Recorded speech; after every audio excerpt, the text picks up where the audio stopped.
Good morning students. In the previous class we have seen the Coulomb's law of electrostatics and introduction to the electrostatics, some numerical problems under Coulomb's law.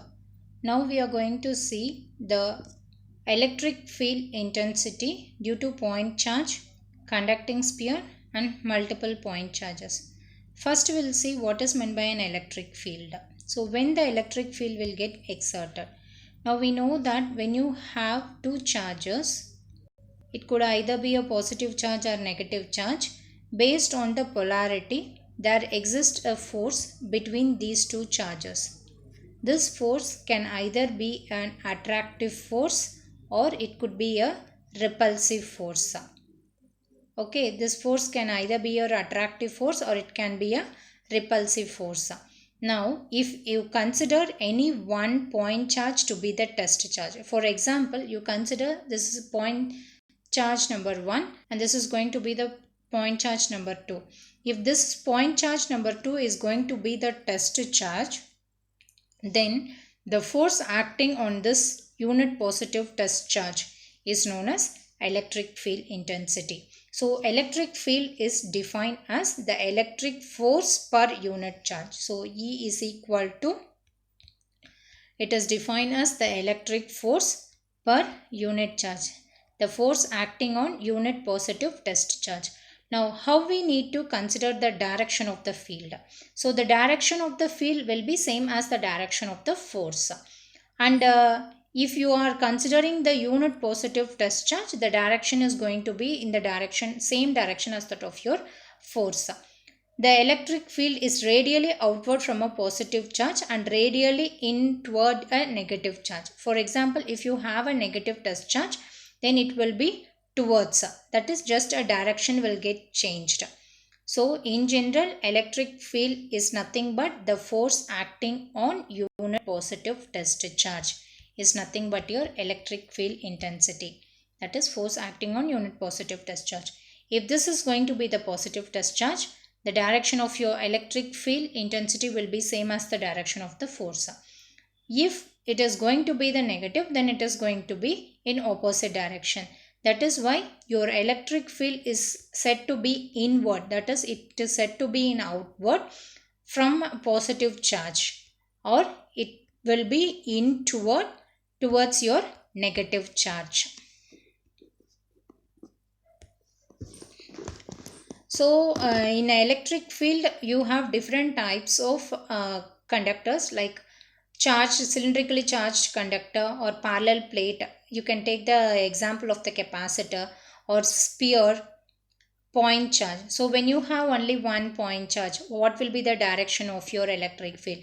If you have multiple point charges, what will be the direction of your electric field?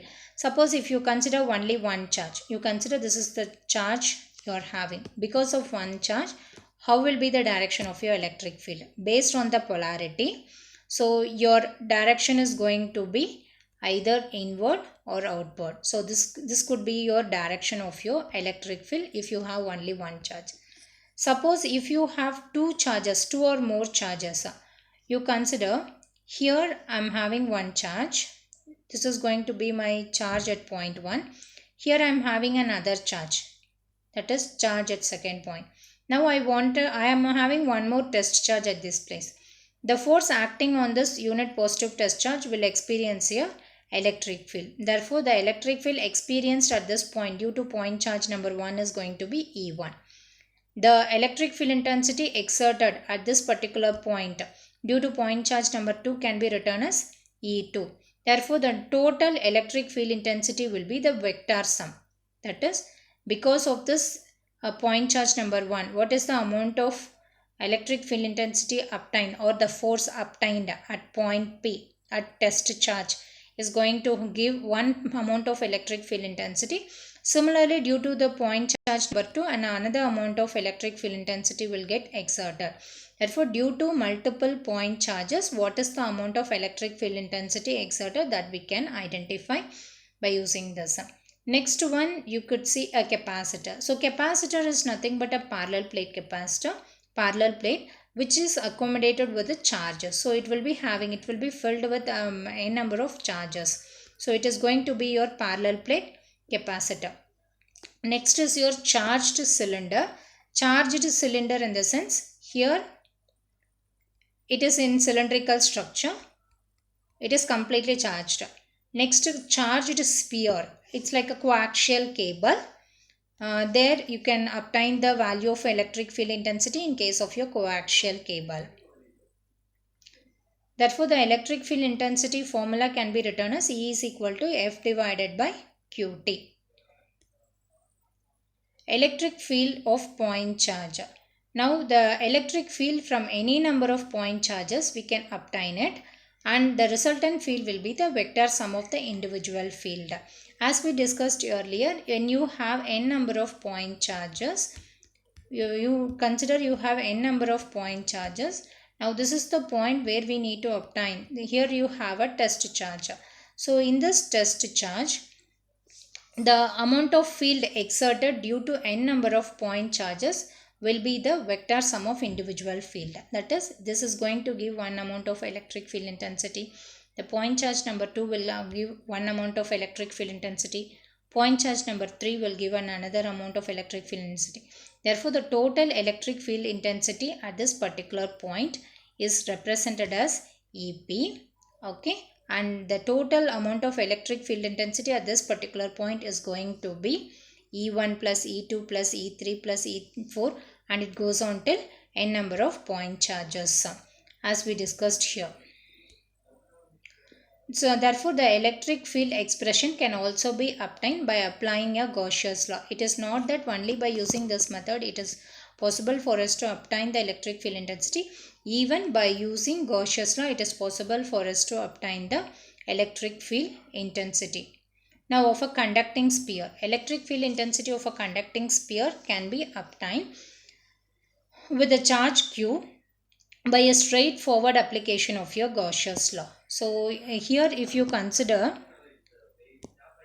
it is a conducting sphere where the outerwards cylinder is here it is filled with the charge particles. It is completely filled with a charge particle, and the field exerted is as shown over here. Therefore, the electric field intensity, when you consider the Gaussian surface of radius r greater than r, if you consider the radius greater than this r, if you consider it, then the electric field intensity will have the same magnitude at each and every point of the surface, and it is directed outwards. Suppose if you consider the radius inward, that time the electric field intensity it's going to occur with a volume of space. This is how you can identify the electric field intensity of a conducting sphere. Therefore, phi is equal to EA, that is area is 4 pi r square. And for r greater than r, your electric field intensity is going to be E is equal to Q divided by 4 pi epsilon r square. And for r less than r, the electric field intensity is going to be 0, because interior to this we don't have any amount of charges. Therefore, the field exerted will be equal to 0. Whereas if you consider the point to be outside this radius, then the amount of electric field intensity exerted all around the circumference is going to be uniform, and the amount of electric field is given as E is equal to Q divided by 4 pi epsilon into r square. Electric field intensity from multiple point charges. Now here as we discussed earlier, when you have a number of point charges, the total electric field intensity at one particular point will be the vector sum of the electric field intensity due to other point charges. Here EY is nothing but the electric field intensity along x-axis direction, and EY is your electric field intensity along y-axis direction, which is nothing but E1y plus E2y. Therefore, the total electric field intensity will be the resultant vector of the field from Ex and Ey.